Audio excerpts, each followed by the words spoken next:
뉴스다이브에서는 첫 광고하는 비교원입니다. 지금 화면에 보시면 너무 큰 글씨로 적혀있네요. 128만 원. 자, 3년 이상 같은 인터넷 통신사 사용 중이라면 비교원 한번 생각해 보시기 바랍니다. 뭐 대부분의 약정 서비스로 뭐 인터넷, TV, 정수기 렌탈 등등을 쓰실 텐데 약정이 다 된 상황에서도 유지하고 계시다면 갈아타면 이 비교원을 통해서 갈아타면 그만큼의 혜택이 있습니다. 인터넷 TV 신규 가입 시에는 48만 원, 휴대폰 구입 시에는 최대 50만 원, 정수기 렌탈 시에는 최대 30만 원, 이렇게 해서 도합 최대 128만 원까지 혜택이 가능합니다. 또 본인이 가입하고 지인 추천을 하시면 한 명당 4만 원씩 이마트 상품권을 주신다 그래요. 근데 2명 하면 8만 원, 3명 하면 12만 원 쭉쭉 올라가는 거죠. 보안 사고가 지금까지 한 건도 없었던 비교원이고요. 8억 원 보증보험 가입으로 믿을 수 있는 비교원입니다. 인터넷, TV, 또 휴대폰, 정수기 비교원에서 함께 하시면 좋겠습니다. 전화번호는 1670-2571 상담이 가능하고요. 고정 댓글 또 네이버에서 비교원 검색 후에 상담하시면 되겠습니다. 많이들 이용해 주시고, 자, 그리고 지금 본회의장에서 계속 뭐 가장 뜨거운 이슈 중에 하나가 민주당에서 발의한 이른바 그 사법개혁 3법, 재판소원법, 그 법원조직법, 그러니까 우리 흔히 말하는 대법관 증언하는 법, 그리고 법 왜곡죄 관련된 이 법안에 국민의힘에서는 이제 필리버스터로 막겠다라는 입장을 이미 냈다고 하는데, 관련해서 박영재 법원행정처장이 이제 회의를 내일 한다 그래요. 법관들을 모아서 각급의 법원 내부의 의견을 수렴해서 이 입장을 내겠다라고 했다는데, 일단 이건 내일 있을 회의 얘기입니다. 그리고 조희대 대법원장은 뭐 계속해서 같은 얘기를 반복적으로 하고 있는 것 같아요. 이거 헌법 개정 사항이고 독일 법은 우리 법하고 다르고 국민들에게 피해가 가고 지난 80년간 이어왔던 우리 법 체계를 흔드는 일이고 온갖 부정적인 얘기를 다 하고 있습니다. 저는 그 얘기를 듣자마자 올바른 방향으로 가고 있구나. 바로 본능적으로 느끼죠. 감히 조희대가 국민이라는 거를 입에 올린다는 것 자체가 너무 불쾌했고, 제 느낌으로서는 그냥 그렇게 조금 몇십 명 증언하는 걸로도 너무 되게 부족하다고 생각하는데 이 정도로도 이렇게 발작하는 그런 기득권 세력이구나. 근데 방향은 맞다. 네. 근데 국민의 피해라는 말씀하신 것 저도 적극적으로 공감을 하는 게, 사실 이게 위임받은 권력에 의해서 국민을 대신해서 국회에서 추진하고 있는 거예요. 예. 그러니까 국민이 원하는 거라고 봐야 되는 건데 이 조희대의 말의 뉘앙스는 이런 거죠. 니들이 잘 몰라서 그러는데, 니들이 무지렁해서 그 법을 잘 몰라서 그러는데 그런 거 아니야. 이 감히 법원에 대해서 함부로 건드리는 거 아니야. 라면서 거짓말을 해요. 독일하고는 너무나 많이 다르다라고요? 아니요, 우리 법의 틀은 독일에서 온 거고요.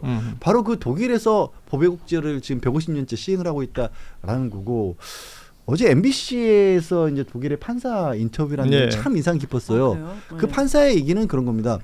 법외국제가 있어야 법관의 재판이 독립을 보장받을 수 있다. 무슨 얘기냐면, 혹시라도 권력에 의해서 잘못된 어떤 외압이 들어오도 나는 법대로 해야 돼. 이거 잘못하면 우리 큰일 나. 라고 그걸 거부할 수 있다라는 거예요. 나 법외국제에 걸릴 수 있잖아. 나 그렇게 못해. 이 얘기를 한다는 거죠. 근데 지금 우리 법원에 유감스럽게도 전 대법원장인 양승태가 재판에 관여를 했다는 게 유죄 혐의로 다시 재판을 받고 있습니다. 그러니까 전 대법원장이 재판에 관여한 혐의로 유죄 재판을 받고 있는 상황에서, 그래서 그런 일이 없어야 된다라고 법외국제를 하겠다라고 하는데, 그것도 국민의 어떻게 보면 위임을 받은 국회가 하고 있는데 뭔데 이렇게 말이 많아요.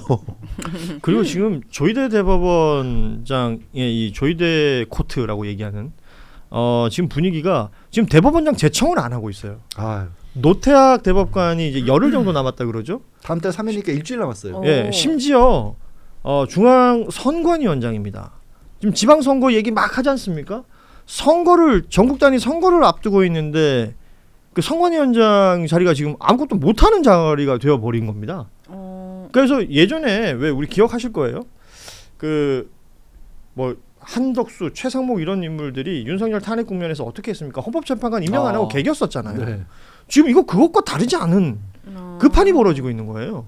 이거 어떻게 해야 돼요? 아니, 그러니까 저도 지금 이 사법개혁 3법에 대해서 뭐 구체적인 안에 대해서는 전 토론이 다 필요한 내용들이라고 생각을 합니다. 근데 지금 우리 앵커님 말씀해 주신 대로 저는 이런 제도 개혁에 대해서 우리가 들어가기 앞서서 일단 조희대라는 대법원장이 지금 저 자리에 있는데 제도를 바꿔준다 그래가지고 사법부가 정상화될 것인가? 전 거기에 대한 좀 실효성의 문제를 먼저 제기를 하고 싶은 겁니다. 예를 들어 대법관 증원 그럼 4명씩 늘린다는 거거든요. 근데 대법관 증원을 조희대가 제청하게 돼 있어요. 근데 지금 안 하고 있잖아요. 예. 그럼 이것도 늘려놔도 법이 안 지켜지는 이런 무법 상태, 내란 상태가 이어지는 거고 재판 소원도 마찬가지입니다. 재판 소원도 이제 우리가 지금 법 개정하고 있는데 조희대가 말도 안 되는 핑계를 대잖아요. 이게 무슨 비용이 뭐 들어가고 뭐 재판이 지연된다고 하는데 국민들 입장에서는 기회를 한 번 더 얻는 것이고 그리고 비용이 들어가면 국선 변호사 대주면 되는 거예요. 그러니까 전혀 국민들을 지금 팔 수 없는 이래 갖다 지금 팔고 있다라는 생각이 드는데 이것도 아쉬운 점은 뭐냐면 이게 지금 개정안을 다 보시면은요 절차 규정이 빠져 있어요. 그러니까 헌법재판소에서 이거를 뭐 규칙으로 정한다고 치면 대법원도 규칙으로 뭘 정해줘야지 이게 핑퐁이 되는데 대법원이 또 규칙을 정하지 않는다면 그럼 그 공백은 어떻게 할 거냐? 그러면 법에 넣어주면은 이견이 없거든요. 예, 법이 더 예. 위에 있기 때문에. 그래서 이런 것도 좀 아쉬운 부분이고 저는 법 왜곡죄 같은 경우도 그 법 왜곡죄를 누가 판단하죠?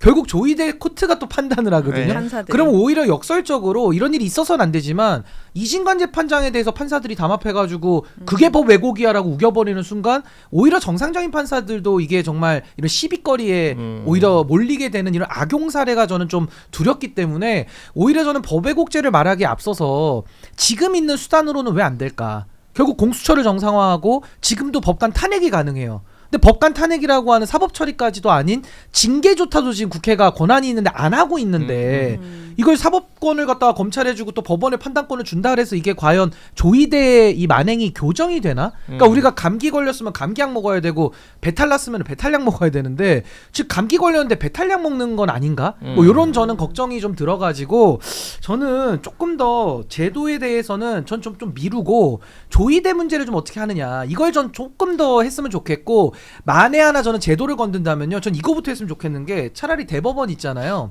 청사 옮기는 거 이건 우리 지방주도 성장과 연결시켜서 저는 대법원하고 헌법재판소는 저기 충북 쪽으로 보냈으면 좋겠어요. 왜 하필 충북이에요? 아니 정중앙이니까. 아, 국회 중앙이잖아. 가운데군요. 네. 이거 너무 수도권지 중심이에요. 그래서 네. 제가 청사를 내려보내고 예. 저는 판검사들 개업 금지 조항을 넣는 게 좋을 것 같아요. 변호사 개업 금지를. 그리고 예. 판검사들 출마 제한. 이런 것들을 차라리 하고 이런 좀 논란이 있는 것들은 뒤로 미루면서 저는 오히려 조희대 체제를 좀 정리를 하고 이 개혁을 논하는 게 순서에 맞지 않나. 신인규 변호사는 지금 그런 생각이 그러니까 듭니다. 먼저 돼야 될 건 인적 청산이다. 말하자면 좀 답답해요. 예. 그거. 신병과 제가 이제 보는 관점이 조금 다르긴 한데 예, 굳이 달라 비교를 보이네요. 한다면 이렇게 예. 볼 것 같아요. 제가 말하는 부분들은 이제 뭐 한방으로 따지면 체질부터 바꿔야 된다라는 쪽에 인 거고 좀 오래 걸리죠. 예. 수술료 근데 이제 문제라서. 여기는 대증요법 일단 아픈 데부터 고치자. 바로 이제 칼 대야 된다. 예. 저는 아, 지금 바로 예. 긴급 수술 예. 들어가 안 예. 된다고 봅니다. 그래서 저는 이거 두 개가 따로 갈 필요도 없다고 봐요. 그러니까 이건 뭐 우선순위 동시에 진행이 문제죠. 될 수도 있고 뭐가 급하게 네. 가는 건 가고 또 길게 체질 바꿔야 되는 건 네. 또 그대로 진행이 돼야 된다라는 얘기들 두루두루 할 수 있고 이런 토론들은 계속해서 왕성하게 진행이 될 필요가 근데 있겠다라는 하나만 제가 생각이 듭니다. 추가하면요. 예. 제도 개혁으로 가잖아요. 그럼 전선이 어떻게 형성되냐면 민주당 대 법원으로 가요. 전선이. 근데 이제 제가 말한 인적 청산으로 가면 문제 있는 법관 소수와 나머지 국민들의 전선이 처지거든요. 그러니까 훨씬 더 싸우기에는 제가 말한 인적 청산을 먼저 하는 것이 또 필요도 하고 전선의 면에서 국민적 여론을 가지고 진압하기에도 훨씬 더 유리한 전략 아닌가. 그래서 아쉬움은 좀 남습니다. 지금 우리 신인규 변호사가 네. 저렇게 얘기했던 저런 내용들이 어찌됐건 제도 개혁이 지금 국회에서 진행되는 내용들 입법으로 진행되고 비워져 있는 부분들은 또 어떻게 해서는 채워 나가야 될 것이고 그리고 그것을 실행해야 될 법원 자체가 달라져야 되는 부분 그 부분에 대한 지적이라고 생각하면 될 것 같고요. 국민의힘 이야기를 좀 하겠습니다. 아유. 왜냐하면 어제 의원총회가 있었어요. 어. 장동혁 대표가 윤석열 1심 선고 이후에 당일날은 입장을 내지 않았고 그 다음날 입을 뗐어요. 근데 절윤이라고 하잖아요. 네. 절윤이 아니라 절차가 중요하다. 전환해야 한다. 등의 얘기를 해서 오히려 현장에서 취재하던 기자들도 내가 뭘 잘못 들었나? 라는 분위기가 연출됐다고 합니다. 아유. 어찌됐건 그 이후에 벌어지는 의총이라서 관련된 이야기가 주가 될 줄 알았더니 당명 개정에 긴 시간을 할애하고 어제 지금 뭐 보도들 나온 거 대충 정리해 보니까 의총이 전체가 한 3시간 정도 됐는데 초반 1시간 20분을 당명 개정 과정 등을 설명하는 시간으로 할애를 했고 그 이후에 대구 경북 행적 통합에 대한 찬반을 한 40분 정도 토론하고 이렇게 되면 이것만 해도 2시간입니다. 아니 근데 저는 되게 이거 뉴스를 보고도 되게 정말 이해가 안 가고 궁금했던 게 그 당명 개정 미루기로 한 거잖아요.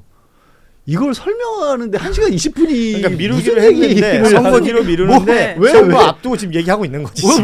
왜 이렇게까지 길게 해야 되는 거예요? 그래서 당명 바꾸는 줄 알았어요. 지금 80분 동안 얘기했다고 해서 안 바꾼다는 예. 거죠? 네, 당분간. 그러면 이거 1초만 끝날 말을 중앙일보 제목이 안 바꾼다는 당명만 80분 떠든 국힘이라는 제목의 기사가 있었습니다. 능력자들 같아. 무슨 얘기를 그렇게 길게 그러니까 하지? 80분 동안 가능. 아니 이러는 이유 그러면 당 지도부에 노림수가 있을 거 아니에요. 네. 어떻게 보고 계십니까? 아니 뻔하잖아요. 지금 10시 50분 가까이 시작을 했는데 1시간 20분이면 점심시간 됐습니다. 밥 되죠. 예, 밥때 쫄쫄 굶겨가면서 자, 그다음에는 무슨 얘기 할 거예요? 그다음에 행정통합 얘기를 해요. 그렇게 3시간을 가버렸어요. 아하. 남아있던 의원들이 없어요. 마지막에 한 30명 남았대요. 그러니까 말이에요. 그거 노린 거죠 뭐. 노린 필리버스터에 필리버스터. 의총을 필리버스터 한 거예요. 노린 거는 정치 혐오 아닐까요? 음. 그냥 국힘은 우리 신인기 변호사의 책 제목처럼 종말로 가고 있는 것 같고 그냥 더 이상 자기들한테 관심 끄고 정상적인 집당 지성들은 그냥 극우들만 바라보고 가는 답이 없어 보이는데. 아니 그러니까 장동혁 지도부가 의총을 이런 식으로 진행한 이유가 있을 거 아니에요. 예를 들어서 이제 거기서도 조경태 의원 같은 사람들 이 얘기 하자라고 제안했는데 듣질 않더라는 거예요. 먹히지도 않고. 그래서 조경태 의원이 제일 먼저 나옵니다. 의총장을 떠나요. 네. 되게 이상하잖아요. 그래서 지금 언론에서는 뭐 입틀막 의총이하다 이런 표현도 쓰고 있던데 어떻게 봐요? 아니 그러니까 이제 뭐 결론적으로 말하자면 이제 국민의힘이 자정작용을 잃었기 때문에 이제 장동혁이 그냥 막 하는 거죠. 그러니까 본인 뜻대로 막 하는 건데 문제는 막 하는 사람에 대해서 제도나 어떤 규율이 있어서 그걸 제어해 줘야 되는데 즉 그 힘이 없는 거예요. 그러니까 자동차로 치면 브레이크가 없는 거죠. 그래서 저는 이 부분에 대해서는 사실은 장동혁이 1차적으로 비난을 받아야 되는 건 맞는데 저는 좀 역설적으로 뭐 조경태 의원이나 뭐 그 안에서 뭐 좀 나름대로 합리적으로 지금 행동하고 계시는 분들 있잖아요. 좀 그분들에게도 책임이 만만치 않다고 봐. 이게 양비론을 하자는 게 아니라 아니 미친 짓을 막 합니다 누군가가. 그럼 그걸 제어를 해야 되잖아요. 근데 제어를 안 해. 그냥 말만 하면서 마치 장동혁 저러다가 망할 건데 빨리 망해라 고사 지내다가 망하면 그때 내가 당권 먹어야지. 아니, 딱 이런 상황에 지금 그래서 껴있는 이걸 거거든요. 짚어야 돼요. 지금 어제 의총에 이제 세 가지 부류의 의원들이 등장했다. 1번은 자리를 박차고 떠난 사람들 몇 명이 있었습니다. 그리고 1부는 침묵을 지키고 있는 거예요. 의총 내내. 근데 의총 내내 침묵을 지키고 있다가 의총 끝나고 나와서 방송에 출연해서 야, 이 정당은 동면 중이다. 뭐 박정화 의원 같은 경우에 그런 말을 해요. 의총장에서는 한 말도 안 했대. 그리고 마지막으로 또 한 부류는 뭐냐면 장동혁 대표를 적극 옹호하는 중진들, 나경원, 윤상현 등이 여기에 이제 해당이 되는데 윤상현 의원은 쉽게 말하면 의리를 지켜야 된다. 뭐 이런 식의 취지의 발언들도 했다 그래요. 진짜 한심하네요. 그리고 우리 흔히 말하는 이제 영남 중진 있잖아요. 국민의힘에는 이분들은 지금 어디에도 얼굴을 보이지 않습니다.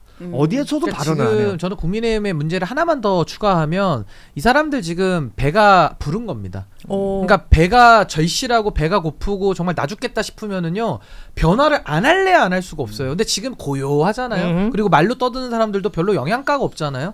그러니까 이 부분에 대해서는 아직도 가진 게 많고 아직도 배가 부르다. 그래서 저는 국민의힘에 제가 이제 보수의 종말 아까 또 언급해 주셔가지고 그 책에 대한 이제 여러 가지 2년 전에 제가 선지적 예언의 책을 썼는데 그 흐름대로 지금 가고 있기 때문에 전 이거를 앞으로 뭐 다음 총선 때까지는 이 흐름으로 일단 가지 않겠습니까? 그래서 저는 이 계속 우리가 더 기가 막힌 꼴들을 앞으로 한 1, 2년은 더 지켜보게 되지 않을까. 지방선거 끝나면 종말이에요? 아니 총선 정도 가야 종말이죠. 총선 부디 그 너무 오래 책 걸리는데. 보수의 종말이 네. 증쇠되기를 기대해 보겠습니다. 아니, 어제 의총 중간에 장동혁 대표가 그러니까 국민의힘에서 당원들을 대상으로 한 여론조사 비공개 여론조사를 일부 공개를 했다라고 해요.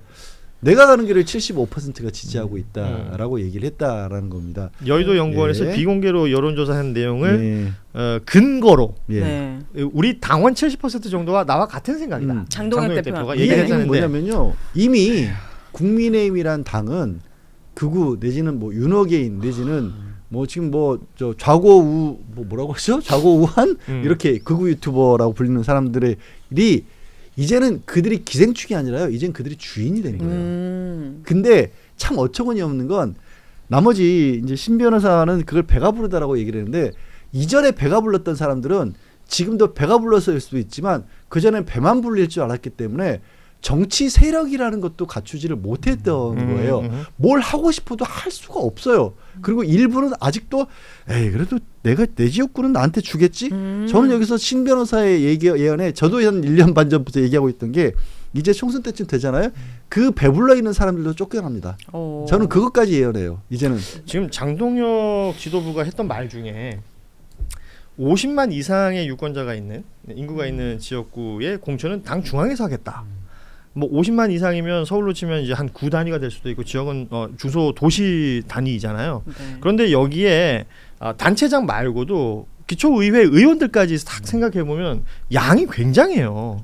그런데 그곳에 소위 말해서 지금 말씀하신 것처럼 점점 극우적인 성향이 강한 사람들이 입후보하고 지금의 지도부가 공천을 해서 그런 사람들이 바닥에 쭉 깔린다라고 생각하면 그리고 아시다시피 기초의원 같은 경우에는 한 명만 선출하는 게 아니잖아요. 민주당이 한 명 뽑혀도 국민의힘이 한 명 뽑힐 수도 있고. 그러니까 입성하기가 훨씬 좀 더 쉬워지는 거기 때문에 이거 생각해 보면 좀 아득하다라는 생각이 들기도 해요. 지금 얘기한 게 국민의힘이 조직이 되는 거예요. 이제는 실제로 그냥 아까 표현을 한번 쓰자면 기생충이 들어와서 조종하는 게 아니라 몸체 자체를 바꾸는 거예요. 이미 끝났어요. 예, 제가 볼 때는. 그럼 50만 이상의 그런 기초단체뿐만 지방자치단체뿐만 아니라 어제 이제 공관위에서 국민의힘 공정관리위원회에서 정한 것에 따르면 당에 봤었을 때 상징성이 있는 지역구도 우리 그렇게 하겠다라는 거예요. 예. 원하는 데 다 손댈 수 있어요. 중앙당에서. 그 야상 입으신 분이 그랬나요? 아, 그랬어요. 예. 이제 야상 입고 다 마음대로 하겠다는 거예요. 우리 지역구를 그러면 기생충들이 다 되는 거예요? 기생충이 아니라니까 이제. 그들이 이게 그냥 세포가 바뀌는 그들이 거예요. 국민의 힘이 된다. 네, 세포가 바뀌는 거예요 이제. 그러니까 이게 저는 지금 먹힌다는 국민의힘에 대해서 평론하시는 분들도 뭐 보수 진영에 오래 활동하신 분들도 저랑 이제 늘 충돌되는 게 예. 그분들은 이제 자기 욕망이 있기 때문에 평론을 객관적으로 하는 게 아니라 자기 희망사항을 얘기를 많이 해요. 그래서 항상 뭐 2월달 되면은 비대위가 출연한다, 장동혁은 물러난다. 그 지지자들 다 속인 거거든요. 결과적으로는. 아니 어떻게 장동혁 체제를 놓고 희망 고문을 합니까 지지자들을. 근데 지금 결론 보면은 사실상 장동혁은 유지되고 있어요. 그리고 또 하나는 또 요즘에 나오는 또 하나의 평가가 뭐냐면은 이제 공천되면 도장 받으면 그 사람들이 저항해가지고 장동혁 달라질 끌어낸다. 거다. 또 이 얘기를 아이고. 해요. 그러니까 이거는 그러니까 한 번 했잖아요. 근데 또 이건 전 왜 거짓말이라고 보냐면 공천장에 도장 받았습니다. 다 장동혁이 윤호개인들 도장 찍어줬는데 윤호개인이 왜 그러니까. 장동혁한테 저항을 하며 또 하나는 그 공천이 완료되면 4월 말에서 5월 초거든요. 그럼 지방선거 6월 초잖아요. 6월 3일인가 6월 1일이잖아요. 그러면 한 3주밖에 안 남아요. 근데 장동혁을 언제 끌어내립니까? 그러니까 그 말도 안 맞거든요. 근데 이런 것들을 지금 나와서 보수 지지자들에 대해 가지고 계속 희망 고문하고 뭐 3달 지나면 또 3달 지나고 이렇게 가고 있기 때문에 저는 그래서 국민의힘은 참 진정한 친구가 없으니까 주변에서 누가 쓴소리 해주는 사람도 없고 올바른 소리 해주는 사람도 없고 그냥 달콤한 얘기로만 이제 희망 고문식으로 이끌고 가다 보니까 전 저렇게 희망회로 돌리는 방식으로는 정말 답이 없고 그냥 망하는 수밖에 없는 거예요. 근데 망해야 다시 시작되는 거죠. 망해야 뭐가. 그래서 이제 뉴스다이브에서는 첫 광고하는 비교원입니다. 지금 화면에 보시면 너무 큰 글씨로 적혀 있네요. 128만 원. 자, 3년 이상 같은 인터넷 통신사 사용 중이라면 비교원 한번 생각해 보시기 바랍니다. 뭐 대부분의 약정 서비스로 뭐 인터넷, TV, 정수기 렌탈 등등을 쓰실 텐데 약정이 다 된 상황에서도 유지하고 계시다면 갈아타면 이 비교원을 통해서 갈아타면 그만큼의 혜택이 있습니다. 인터넷 TV 신규 가입 시에는 48만 원, 휴대폰 구입 시에는 최대 50만 원, 정수기 렌탈 시에는 최대 30만 원. 이렇게 해서 도합 최대 128만 원까지 혜택이 가능합니다. 또 본인이 가입하고 지인 추천을 하시면 한 명당 4만 원씩 이마트 상품권을 주신다 그래요. 근데 2명 하면 8만 원, 3명 하면 12만 원 쭉쭉 올라가는 거죠. 보안 사고가 지금까지 한 건도 없었던 비교원이고요. 8억 원 보증보험 가입으로 믿을 수 있는 비교원입니다. 인터넷, TV, 또 휴대폰, 정수기 비교원에서 함께 하시면 좋겠습니다. 전화번호는 1670-2571 상담이 가능하고요. 고정 댓글 또 네이버에서 비교원 검색 후에 상담하시면 되겠습니다. 많이들 이용해 주시고